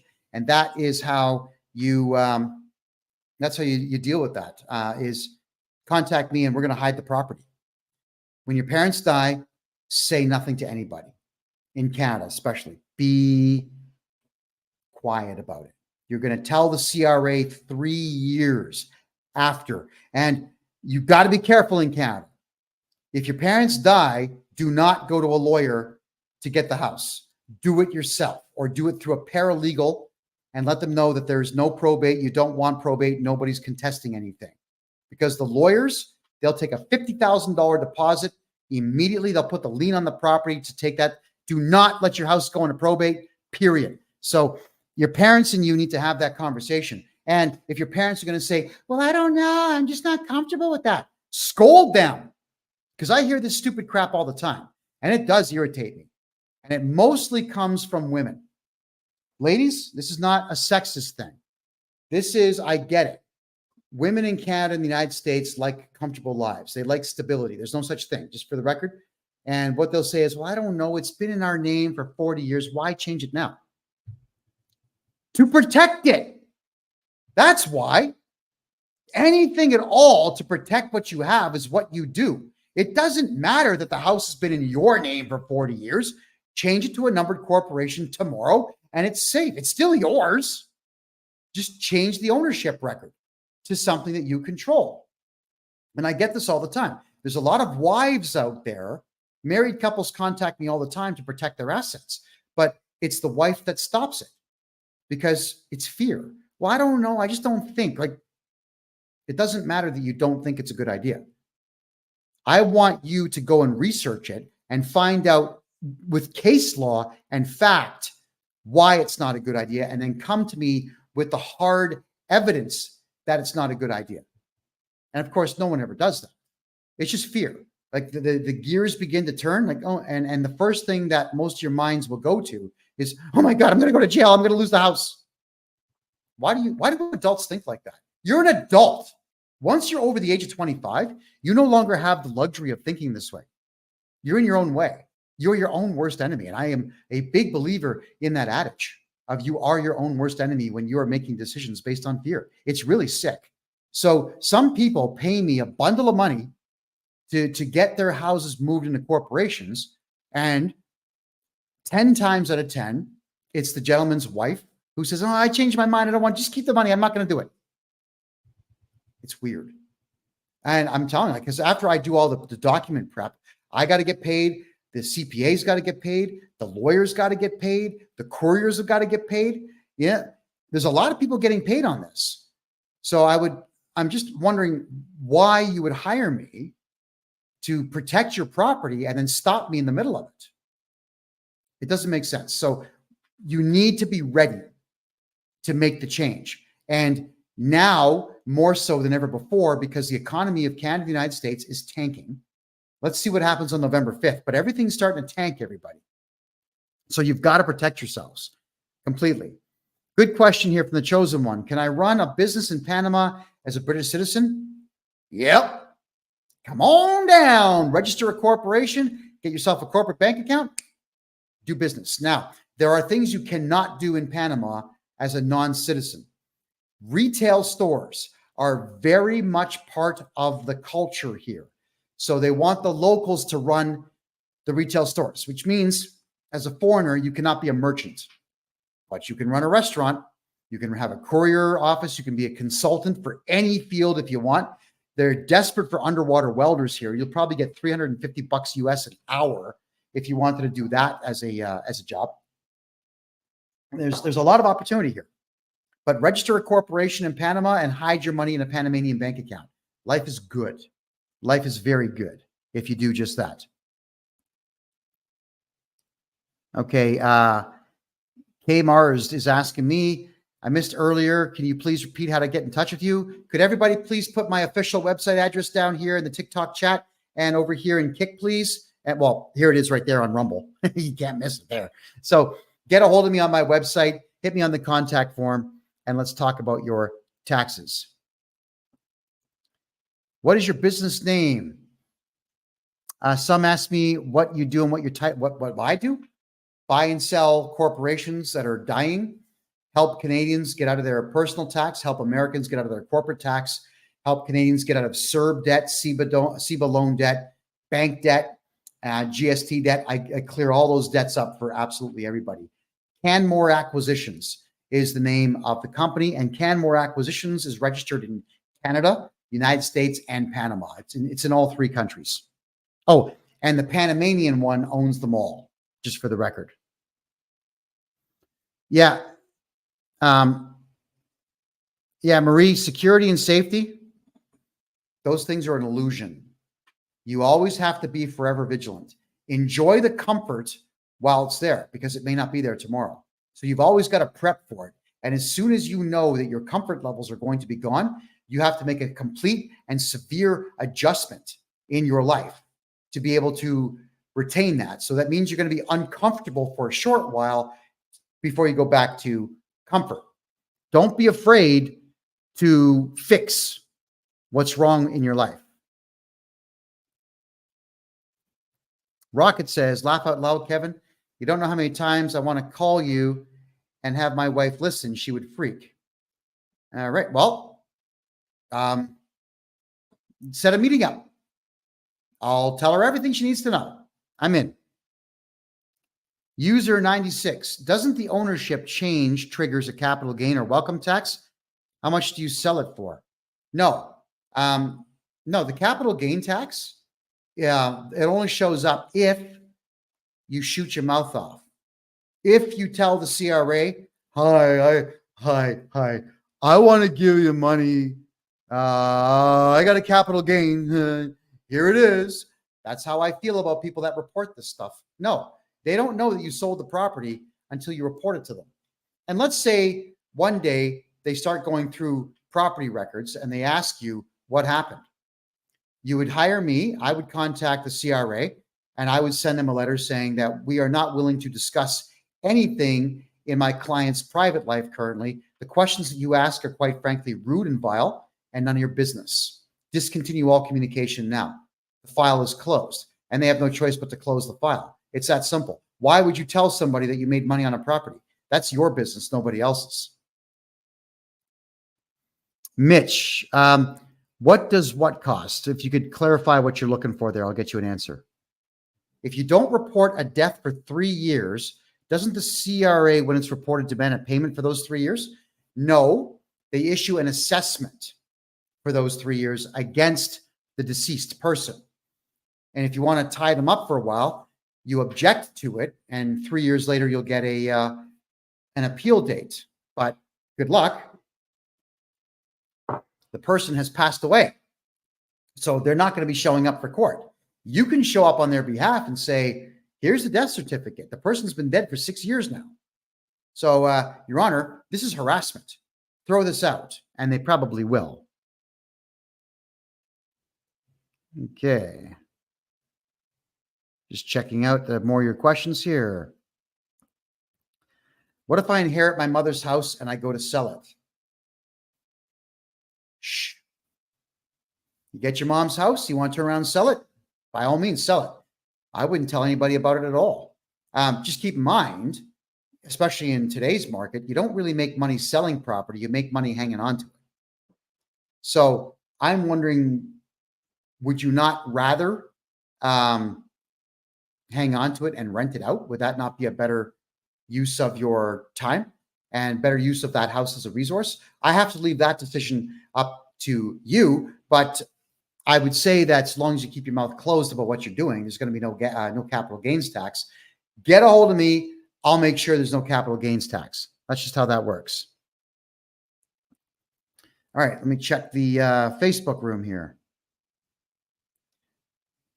Okay, I'm just going to read. D. Catherine's asking me, what I mean is in the will, it says the property is to be sold and the sales to be divided, but is the house going to be charged capital gains on the sale? Okay, Catherine, good question. Here's the biggest problem with siblings. When mom and dad die, the siblings start arguing. Well, I cut the grass 17 more times than you did, so I get more. And if you can't agree on what to do with the house, what happens? One of the idiot siblings will then put the house into probate. First things first, the lawyer's going to grab $50,000, $60,000 out of the whole thing. And then he'll stretch it out for a year or two to get more money out of it. So by the time you get the house, you've lost half the value. That's the problem. So the siblings, a smart move would just be to put all 3 of your names on the property or get a numbered corporation and all 3 of you become shareholders and rent the place out. Why is everyone in a hurry to sell houses? Man, hang on to them. A house can bring you revenue for the rest of the existence of your family line. Yeah, think about the Rothschilds. They probably own the better part of 1 million homes out there. All of them are making money. You know, being a landlord makes money. So if there is a situation where you've got siblings who are greedy and whatnot, then what we got to do is talk to your parents before they die, and we got to get your parents into a numbered corporation for their property. And then the bylaws of the numbered corporation that owns the house will be dominant over the will because the bylaws have been sworn in. That's it. And the will probably hasn't been. So let's understand that in this lifetime, you should not be fighting with your siblings or anybody else because the lawyers will get all your money if you can't get along. All right, here's a question about tax implications of digital assets and cryptocurrency. It's kind of a long question. With the increasing popularity of Bitcoin and other digital assets, how can Canadians navigate tax implications of trading, mining, and earning crypto? You shut up about it. Quiet. God, if you had Bitcoin and Ethereum and XRP and Kronos and Floki and all the others, why would you tell the Canada Revenue Agency that you've got these sources of income? See, here's the crazy part of it. Let's just say, for example, you buy a Bitcoin. 3 years ago, it was 25,000. Now it's 100,000 Canadian. So what are you going to do? You're going to report a capital gain of $75,000 each year that you have it? What if it drops back down to 25,000 in a bear market? The CRA is not going to pay you back on that capital gain. So you got to shut up. The only thing that'll happen is if you're telling the Canada Revenue Agency that you have crypto, is they're going to tax you every year and you will never be able to report the capital loss because they haven't written the rules in there yet for them to return your money to you. So if you've got a crypto wallet, if you've got a hard wallet, even better, quiet. If you're on any of the major platforms like Binance or crypto.com or Kraken or any of those guys, quiet. You gotta make sure that you're not talking about what you have because they're gonna want it. Now, they have no way to get it. They're not gonna get a court order to make you release it, but they're going to assess your taxes based on that. All right, that's what's going on there. So, shut up. Mverse is asking, are you familiar with revocable trusts? Do I do them? This time next year, I plan to be an expert in them. I haven't done them yet, but I do deal with lawyers who set up trusts. They're expensive. So I haven't been recommending it. We've been hiding everything in numbered corporations because they're inexpensive compared to what a lawyer is going to charge for trusts. We'll get there. Canmore Acquisitions will eventually be there. Don't worry about that. A year from now, no problem. What wallet do you recommend to hold XRP? Crypto.com is the one that I enjoy the most. It's got the ability to sell, buy, and trade, swap any currency you want. You could have mini Flokiata and buy Bitcoin with it. You could have Litecoin and buy XRP with it. You can bounce your money all over the place. And they've even got this really cool feature where I'm sure a lot of you have done this, where you've made a bunch of trades and you end up with, 10 cents of Bitcoin and 40 cents of XRP and 90 cents of Shiba Inu. And you've got like $9, but it's all in little pieces of crypto. Then you just go to crypto.com, you say cash in dust or convert dust. They call it dust in the crypto world. So you get your $9 into Bitcoin, right? They'll actually do all of that for you. It's a really cool platform. It's a lot of fun, especially if you bought, let's say 100 Bitcoins 10 years ago, you have a lot of money you can just play with. And I've played the up and down market with a lot of coins on crypto.com. It is fun. But I mean, Andrea, any of the standard wallets are going to be fine. It's going to be a matter of which one do you think is the best for you. Kraken has the good mobile wallet. The hard wallets, those ones are good. Margaret says, if the deceased person has a government pension, by not declaring their death, this income is still received. Yes, it is in the way of checks or in the way of deposits, right? So what you would do at that point, if it's checks, then you can simply just write down moved and don't cash them. All right. Or if it goes into the parent's bank account, you could leave that bank account open if you wanted to, earn interest on it. And when they ask for the money back, pay them back. You could do that. But yes, if you don't report the death to the government, the pension will continue to roll in. It's up to you what you want to do with it. I don't recommend doing anything other than eventually trying to get it back to them, saying, oops, we just forgot. Dad died, got hit by a car, and his torso was over there, and his head was 15 yards down that way. We just forgot. We forgot he died. So here's your checks back. Don't keep the pension money. As much as we'd all like to do that, as much as we all think it would be hilarious if mom and dad died, put their body in a freezer and just collect their pension until we die, that it's still illegal. So that one I wouldn't do at all. Let me just have a look at your questions here, folks. I'm going to check the Rumble room right now.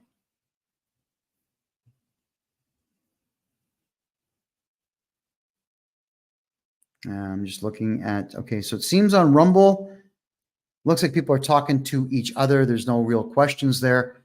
Let me have a look at the questions here. Will it affect your XRP value if crypto crashes if you're holding on crypto.com? No, if crypto crashes, doesn't matter where you're storing your crypto. If it crashes, it crashes. It goes to zero. I mean, it's dead at that point. I've had some currencies that have gone to like 0.00005. I've had that happen to a couple that I've invested in. You win some, you lose some. When these new coins show up, maybe they go up, maybe they don't.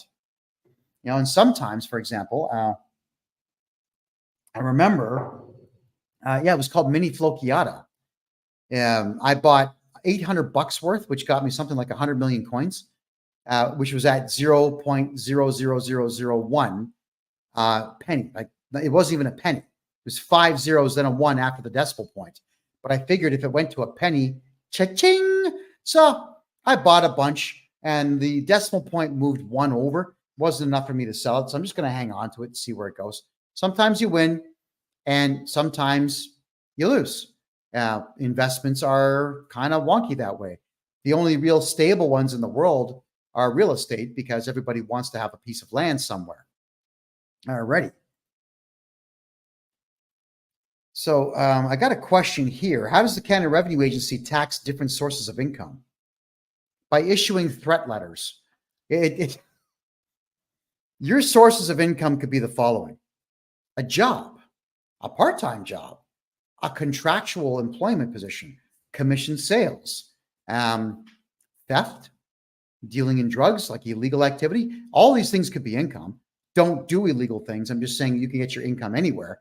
And if the CRA knows about it, they'll definitely want to tax it. There was a while back in the 80s, there was one, I can't remember his name, but there was a politician that went around interviewing prostitutes in Toronto and Montreal, trying to get them to pay income tax on their money. And he was trying to sell it to them, saying, think about all the benefits you would get. You would get a pension when you grow up. Thinking, pension? Oh my God, are you kidding me? No. Oh. So the CRA will look for any way at all to be able to tax what you have earned, but it's all done through threats. So the question is elongated here. Many of my friends are asking how the CRA treats different types of income, such as employment income, investment income, capital gains, and rental income. The truth is they categorize it, but it doesn't matter. To them, it's all the same. It's income. What they do is they add all these titles to it because they want you to think that you are somehow obligated to give it to them. So on the tax form, they've got all kinds of crazy things like other income. And that's where you would put down things like prostitution and gambling, if you were so inclined to do so. So that they want it from anywhere. They don't care where they get it from. They want you afraid of the process enough to snitch on yourself about every income source you have. That is what they want from all of you. All right. So let's think about protecting everything that you've got. And let's think about having me do your taxes so that we don't have to stitch on yourself about every little thing, especially if it's not even income. I mean, in some cases, there's a lot of folks out there, you know, they get $10,000 given to them as a gift. And a bad accountant will say, oh, you got a gift, did you? All right. You got married and someone gave you a gift of 10 grand. Oh yeah, we're going to put that down because I don't want to lose my license. That's what they'll say. It's crazy. No, you don't want to declare gifts. Those are yours. You keep them. Speed Up says, what do you do with the letters? If you're referring to letters from the CRA, you definitely want to reply to everything. Whenever they send you a threat, you have to send your own threat back. I know exactly what threats to send, so you can hire me as your agent to deal with your tax issues for you.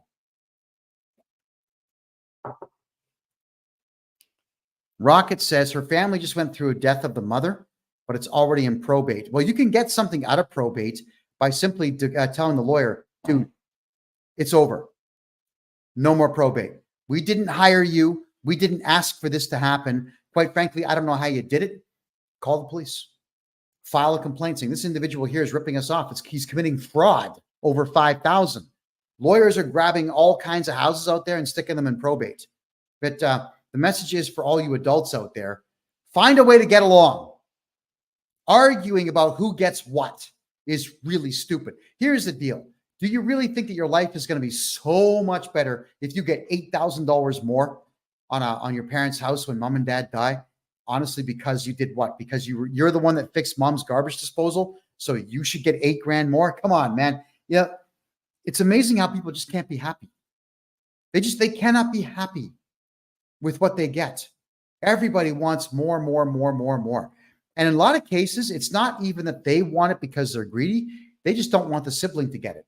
It's about, let's see if we can sabotage this whole thing so that he doesn't get it. It's ridiculous.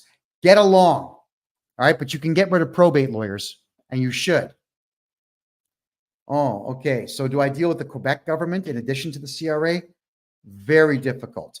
But what we will do is we move the ownership of your Quebec properties into provincial corporations elsewhere, like Ontario or Alberta. Once we do that, then the property, aside from property tax, is no longer subject to the same rules and laws. Quebec is a messed up place. It is as Hitleristic as you can get when it comes to the provincial sales taxes. I would never run a business in Quebec. I would never register any government documentation in Quebec because the province of Quebec, they just rip everybody off. Albeit Montreal and Quebec City used to be beautiful. They used to be party central within Canada. They used to be great places to go. That is no longer the case. And the Quebec government does not really do anything to bring more revenue into the province. They don't exploit their forests. They don't exploit the amount of sunlight that the province of Quebec gets. If like solar and wind would actually do well in Quebec, those technologies normally don't do much, but they would do well there. And the Quebec government doesn't do any of these things. You know, there's even what's that? It's where you put generators. They're long cables, and they ride up and down on the ocean waves. I forget what that technology is called, but the wave of the ocean generates power. And the St. Lawrence River, especially through Montreal, is very fast moving, and it's very rough. And it could also generate power by having those elongated cables with the generators on them. And the Quebec government's not doing that either. The Quebec government's not doing anything to make money except for stealing it from everybody who's there. I would get out of Quebec if you're in Quebec. Yeah, it's crazy. Just going to head back over to the Rumble Room. Okay, question. If you stop taxes coming off your paycheck, would you have to come up with an amount to pay at the end of the year? No. No, again, there's no law that says you have to give them money. Not a one. And if we do your taxes properly and we get you all the appropriate write-offs that you're allowed to have, vehicle, if you're using your home for business, we can write some of that off. If you're using your vehicle for business, we can write some of that off. It's all kinds of things that we can simply write off. Medical expenses, legal expenses, your accounting expenses. We can write all these things off. Let's get your income down as close to zero as possible. And then we just send in your tax returns, because what we do is legal. If all your write-offs are legal, then we submit them. And the CRA is going to be hard pressed to say no to them because they're going to be factual. That's how we do it. So even if you have a 9-to-5 job, should you still have an incorporated company set up? Yeah. Yeah, you should, because you can use that as a holding company and put all of your money into that corporation. And if you have a 9-to-5 job, you got to be talking to me about all the write-offs that you're allowed to have, which are many. You'd be amazed how many write-offs there are, even if you're on a T4 in Canada. I don't know if the same is true with the IRS in the United States, but there's a lot. You can actually ask your employer to stop taking taxes. Yeah, you can ask anybody anything. I mean, you could ask me to shave my head. I'll decline, but you can still ask. You could ask your boss to stop using the T4 for you. In some cases, you could say, hey, boss, do me a favor. Fire me. Discharge me from this job. Fire me and hire me on contract, because you've got a numbered corporation now and you just write invoices to your boss, and your boss is going to save tens of thousands of dollars every single year. You know, if you have a company and you're not willing to have robots doing all the job, you want to pay people to do the job, great. Be fair with them. and let them write everything off. Let them have numbered corporations, put everyone on contract. Forget this T4 nonsense. There's no law. There's no law. There is no law that says an employer must use a T4. Employers choose to do that. Okay, everybody? They choose to do that. And whenever I ran companies in Canada, I always chose to never do that. There's no benefit to it in any way. There was going to be a lot of money I would have to spend in order to write those T4s for people, something I'm certainly not willing to do. So no, I would never in this lifetime do a T4 if I was an employer. You can always give it a shot. There's no harm in trying to get someone to, I guess, see the light. Just present it to them saying, hey, boss, check it out. I'm going to save you $36,412 per year every single year. What do you say? Oh, and it's not going to cost you anything. What do you say? And then you tell them, look, I've got this new numbered corporation. Here's my custom invoice. I want to invoice you every Friday for my 40-hour work week or my 50-hour work week or whatever your number of hours are in the work week. That's exactly what you're going to do. All right, is just bring it forward. It's all in how you sell it. You want to make sure that when you're trying to get someone to do something, you always have to play to their greed. Never say, can I have a favor? Don't do that. It's, hey, boss, going to save you some dough. Check it out. Pre-do your numbers if you need to. Figure out what the actual numbers are. Pre-do them and tell your boss, hey, look at this. I'll save you $37,000, $51,000. I'm going to go on contract. Fire me. There's no benefit to it. The only time I would say don't get fired in that particular fashion is if you have full dental coverage, full medical coverage, full everything. In which case, get veneers done, get everything done you need to get done on your mouth and on your kids' mouths, your spouse's mouth, get all that stuff done, then ask. Take advantage of the company plan if it's there, because those things are used as a way to get in better talent. And it works. It absolutely works. But I would still rather pay for my own dental. If I was, let's say, being paid $200,000 a year to do a job, if I'm on a T4, I'm going to lose about $90,000 to the government, plus all the extras that go with it. Or, I just keep the $200,000 and I can afford anything. Because even if I've priced things out. If I got, like, my teeth aren't bad, but if I got brand new veneers covering my teeth right now, I could get the whole thing done for $6,000. So I'd rather just not pay tax and not have dental. Just pay for my own dental. I'm fine with that. What about nonprofit organizations? Power Love. What about them? If you could expand on your question, please. I'd like to address that for you. All right, here's one. What's the deadline for filing my taxes? What happens if I miss it? April 30th. What happens if you miss it? If you didn't make any money, nothing. If you're at the poverty line, nothing. So it doesn't matter. What happens if you miss it or you're going to miss it? You fax them a letter telling them that you have brain cancer, or your cat's got cancer, or your pet snake's got cancer. Somebody's got cancer and you're dealing with it. I need an additional 90 days. And they usually will grant it to you so long as you let them know in advance. So the penalties for filing late only exist if you're not using me as your accounting specialist. Okay. That's how it is. Most accountants will just go right ahead and write the penalties in for you, because most accountants suck. They really suck. How do I maximize my tax refund? Okay, there's a bit more to it. It's a bit scrambled. Hold on. Okay. Should I be contributing to RRSPs to reduce my tax? No, never. The Registered Retirement Savings Plan in Canada, this scam. I was a kid when this came out. It's a scam. All right. So what they do is they tell you that you can put money into your RSP and save a little bit of tax each year. But then when you take it out at retirement age, they just tax you on all of it. to the tune of 48%.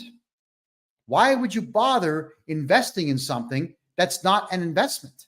And the part that really gets on my nerves the most is that the banks who hold your RSPs or the fund companies that do, they actually will hold your taxes back on that particular day, the day that you cash them all in.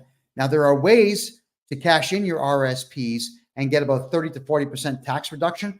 I know how to do that. It's not easy to do, but it's worth it for you to do. So if you ever want to get some savings on that, let me know. Do not get into RRSPs in Canada or GICs. Forget that nonsense. Buy Bitcoin, buy XRP. You'll make a lot more money on that stuff than you ever will on anything the Canadian government has issued in the way of a savings plan. It's all a lie. It's a lie. Just like tonight's show is called, we got acts, laws, and lies. So we've covered acts, we've covered laws, and now we've covered lies. That is all that they do, is lie to you, to frighten you into giving them money for nothing. Speed up. How do you contact me? Could everybody please put my website address right now in the chat room right here on TikTok, please, so that our good friends can get a hold of me and get their taxes brought down to zero where they should be. What should I do if I make a mistake on my tax return? Call me. We're going to look at the mistake, scrutinize the mistake, and refile your taxes. You could refile your taxes back. They say it's only 10 years, but if you do it my way, you can go back as far as 15 years. You can look at all the mistakes in your tax return, every mistake that was made, and resubmit the correct version. Because the CRA, heaven forbid we give them incorrect information. Oh my goodness. So if you're coming to me to get your taxes done, in a lot of cases, I go back 10 years and I fix every mistake that was ever made by the previous accountants, or sometimes yourself. And once those mistakes are fixed, you'll find that you're going to be getting back quite a bit of dough. Typically about half of what you paid, you get back. So some of my clients have gotten checks back as high as 400 grand from all the nonsense that their previous accountants have done that we corrected. It is okay to make mistakes with the CRA. It's okay to make mistakes on your tax returns. Hire me, and I'm going to fix them all right up. Wow. Well, that's a lot of great questions tonight, everybody. I want to say thank you very much for all your questions. This is the Real Estate and Money Show, where we talk about real estate, money, and taxes. I know tax season's coming soon, so we're going to be covering a lot more to do with taxes. Thank you for the heart. Than we are real estate right now. But come the new year, there are some very big real estate projects I'm involved in here in Panama and a couple in Mexico. So I'll be sharing with you a lot about how to invest properly internationally to make the most out of your hard-earned dollars. My God, because it is so difficult to make money these days and so easy to spend it because the price tag on everything is through the roof. And it's all artificial. It's all by design, and it does nothing but hurt we the people. So let's fight back a little bit by getting me to do your taxes for you. I love saving people money. I hate the CRA. I hate the Canadian government. In fact, I hate every facet of the Canadian government. None of it is to the benefit of the people anymore at all. So let's just stop giving them money. Period. Wow. Oh boy, everyone. Oh yes. And I'm going to be covering the election on the 5th. That's Tuesday the 5th. We're going to have some American guests come on the show to talk at length about what's going on in the United States. April or June is definitely coming on. There's going to be a few other surprise guests for Tuesday's show. We'll cover the entire election for at least 4 hours, possibly 6 that night. So we're going to be starting a few hours early. And that's going to be on Tuesday. That's Tuesday, the 5th of November. Let's see what happens with that election. My name is Kevin J Johnston. This is the Real Estate and Money Show, which is every Thursday at 9 p.m. Eastern Time, right here on freedomreport.ca. To get a hold of me to get your taxes done, right there. It's kevinjjohnston.com. We'll see you next week, and good night.